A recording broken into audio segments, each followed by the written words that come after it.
అందుకే నమస్కారం. ఒకప్పుడు వార్త అన్నప్పుడు దానిని ముందు వెనక 10 సార్లు క్రాస్ చెక్ చేసి ఇది సమాజానికి ఉపయోగం 10 మందికి తెలియాలంటే ఇచ్చేవారు. ఎప్పుడైతే ఈ న్యూస్ ఛానల్స్ వచ్చాయో, మేబీ ఈ జనరేషన్లో కొంతమంది తెలియకపోవచ్చు, న్యూస్ ఛానల్స్ ఆఫ్టర్ 2000 అనుకోవచ్చు. అంటే నేను అప్పుడు 10వ తరగతి అయిపోయింది. నెమ్మదిగా పేపర్లు పెరుగుతున్నాయి. ఇక 2002, 2003, 2004, 2005 ఆ సంవత్సరానికైతే ఇక న్యూస్ ఛానల్స్ వచ్చేసాయి. ఇలా న్యూస్ ఛానల్స్ పెరిగాయి. ఆ తర్వాత అందరికి ఇంటర్నెట్ అవైలబుల్గా ఉంది, వెబ్సైట్లు వచ్చాయి. ఆ తర్వాత స్మార్ట్ ఫోన్లు అందుబాటులోకి వచ్చాయి. ఇక యూట్యూబ్ ఛానల్స్ పుట్టుకొచ్చాయి. ఇలా చెప్పుకుంటూ వెళ్ళినప్పుడు ఈ రోజున సిచ్యువేషన్ చూస్తే ఎవరికి వారు ఎప్పటికప్పుడు సెన్సేషన్ క్రియేట్ చేయాలి. దానికోసం ఏం చేస్తున్నారు? కుర్చీ మడత పెట్టి అన్న ఒక పర్సన్ని సెలబ్రేటింగ్ చేశారు. ఒక పర్సన్ వచ్చేసి మగవాడే ఆపరేషన్ చేయించుకుని ఆడ మనిషిగా మారితే వారికి సంబంధించి అతను సెలబ్రేటింగ్ చేసి న్యూస్ ఇచ్చారు. ఇంకో ఆడ మనిషి మీద మోజుతో మగవాడిగా మారితే దాని మీద ఆపరేషన్ మారితే వాళ్ళని సెలబ్రేటింగ్ చేశారు.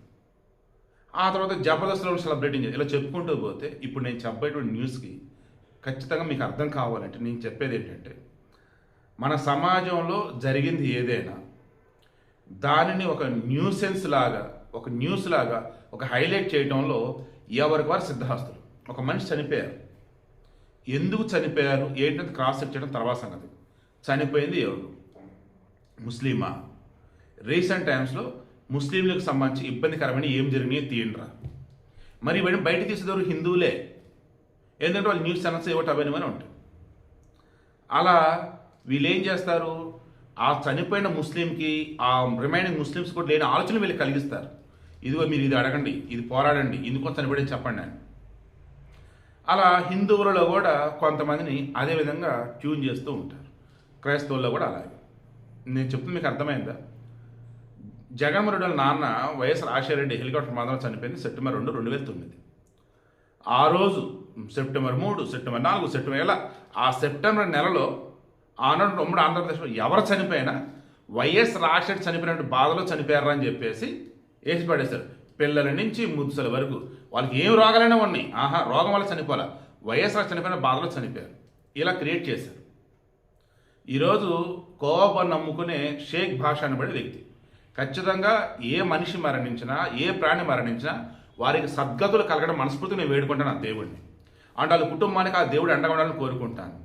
నిజంగానే సమాజం వాళ్ళు ఎవరి వాళ్ళ వెనక వారు కనుక చనిపోతే ఖచ్చితంగా వాళ్ళకి ప్రభుత్వం అండగా ఉండాలని కోరుకుంటాను. ఇక్కడ షేక్ భాషకు సంబంధించి ఆయన మరణించింది గుండెపోటుతో. షేక్ భాష ఈ మొన్న షేక్ షావలి ఉన్నట్టు చూసారా, కోవబన్ మేడారాలు అమ్మారు. వాస్తవానికి అక్కడ అతనితో పాటు మరికొంతమంది అమ్ముకునే వాళ్ళు ఉన్నారట. మన హైలైట్ అయింది ఈ షేక్ షావలి ఇంకొంత వీళ్ళందరూ హైలైట్ అయింది. బట్ ఇష్యూ జరిగిన తర్వాత మిగతా వాళ్ళు అక్కడ ఉన్న మొత్తం వెనక్కి వచ్చేసారట. అలా వచ్చిన వారిలో ఈ షేక్ భాష కూడా ఉన్నాడు అని అంటున్నారు. ఈయనకి దాదాపు కొన్ని గేదెలు ఉన్నాయట, దగ్గరున్న పంట పొలం మీద వేసుకున్నారు. దానిలోనే గేదెలకు సంబంధించి దాన్ని ఏమంటారు, మేత పండిస్తారు. సో తక్కువ రేటుకి వీళ్ళకి పాలు వస్తాయి, ఎందుకంటే వాళ్ళ ఇంట్లో గేదెలే కదా. అంటే పాలు, పంచదార, బొంబాయి రవ్వ, దాంతో ఈ కోవా రెడీ చేస్తున్నారు. ఆ తర్వాత చిన్న సైజు బ్రెడ్ దానిలో పెట్టేసి కోవబన్లు అమ్ముకుంటున్నారు. నేను మొన్న కూడా ఇదే చెప్పాను, వాళ్ళ ఊరిలో వరకు కల్తీ లేదు. వాళ్ళ ఊరిలో వరకు అమ్ముకున్న వాటికి సంబంధించేసి ఖచ్చితంగా నిలవ ఉండవు, కాబట్టి ఇబ్బంది ఏం రాదు. మేడారం దాకా తెచ్చారు, అక్కడ అమ్ముతూ ఉన్నప్పుడు చుట్టుపక్కల డస్ట్, జనాలు, అది ఇది అన్నప్పుడు, మూత తీసి పెడుతూ అన్నప్పుడు ఖచ్చితంగా అక్కడ తేడా జరిగింది. దానిని ఆ రోజు నుండి పనికి మాలిన వాళ్ళు అనకూడదు. కానీ ఆ న్యూస్ గోల్డెన్ ఛాన్స్ రా. ఈ రోజుకి అదే చెప్తున్నాను. ప్రాపర్ వేళ న్యూస్ కనుక హైలైట్ చేసి ఉంటే సింపతి రాకపోక వీళ్ళ మీద రిమైనింగ్ కోవబన్లు అమ్మే వాళ్ళు అంతా ఎవరైతే ఉన్నారో ఈ రోజుదైనా కాదని చెక్ చేసి మరి తినేవాళ్ళు. ఇప్పుడు ఏమైంది? సింపతిలో వచ్చేసి హిందూ మతం మీద, హిందువుల మీద విషం చిమ్మేలాగా ఆ హిందువులే చేసేసారు. ఇప్పుడు ఏమంటున్నారు? ఆ రోజు ఆ ఘటన జరిగిన తర్వాత ఇక అప్పటి నుంచి వీళ్ళ బళ్ళు ఏవైతున్నాయో కోవబన్లు అమ్మే బళ్ళని ఆగిపోయి, గేదె పాలు కూడా వీళ్ళు వాడతలేదు కాబట్టి పక్కన ఉన్న డైరీకి అమ్ముతారు తక్కువ రేటుకి. ఈయనకి 2 ఆడపిల్లలు ఉన్నారు.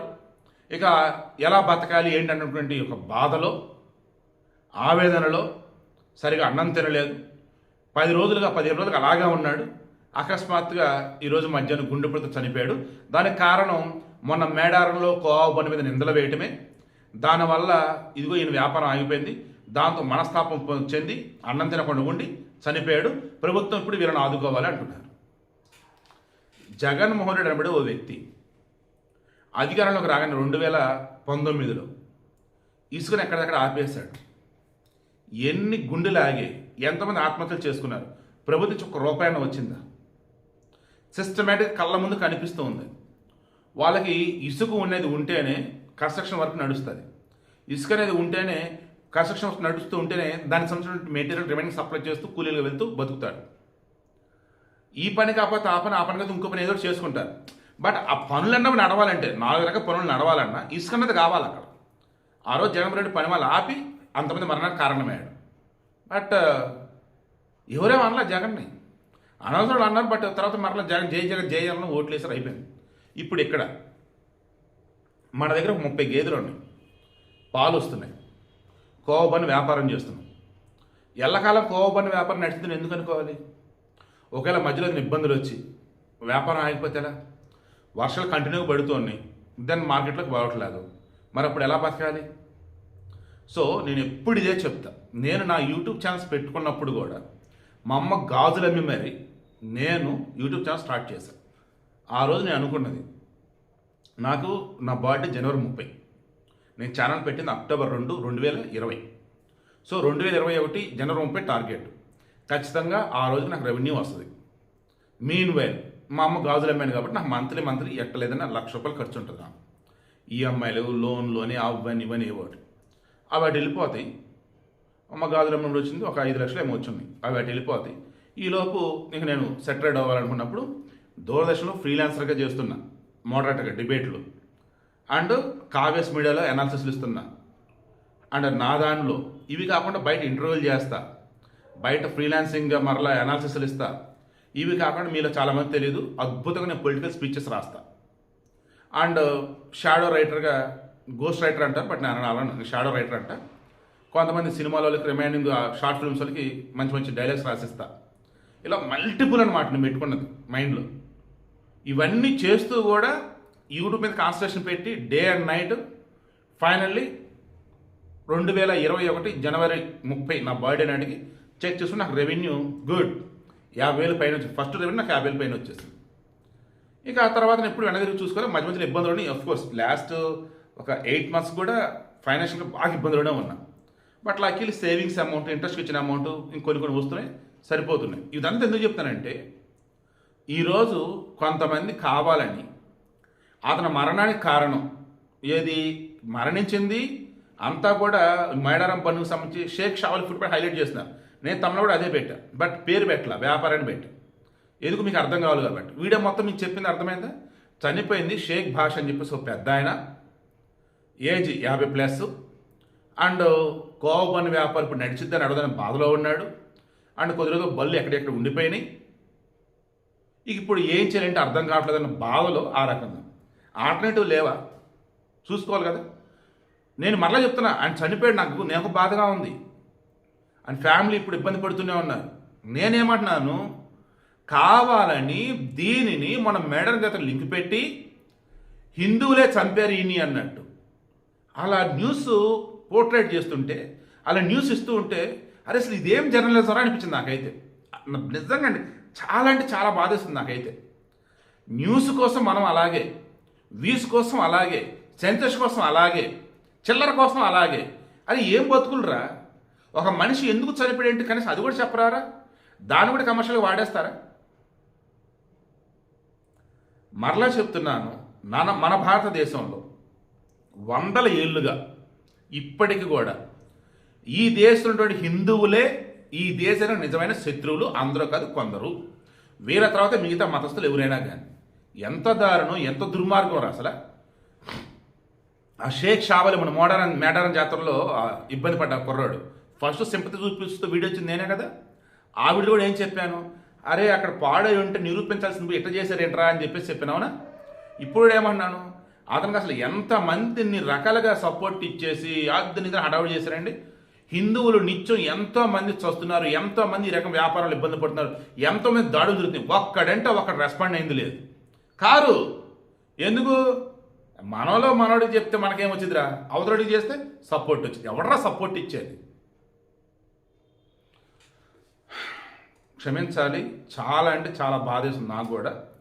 ఎందుకంటే గుండెపోటుతో ఆర్థిక ఇబ్బందులతో ఓ కుటుంబ పెద్ద చనిపోతే దానిని తీసుకెళ్ళి ఆ మేడారం జాతరలో కోపనికి లింక్ పెడుతూ దానివల్లే చనిపోయాడని చెప్తూ ప్రభుత్వం ఇప్పుడు ఆదుకోసం అయితే ప్రభుత్వం మీద ఉంది అంటూ, ప్రభుత్వం ఆదుకుంటే మంచిదే, ఇద్దరు ఆడపిల్లలు ఉన్నారు, కుటుంబానికి ధైర్యం ఇస్తే మంచిదే, నేను హ్యాపీగా ఫీల్ అవుతాను.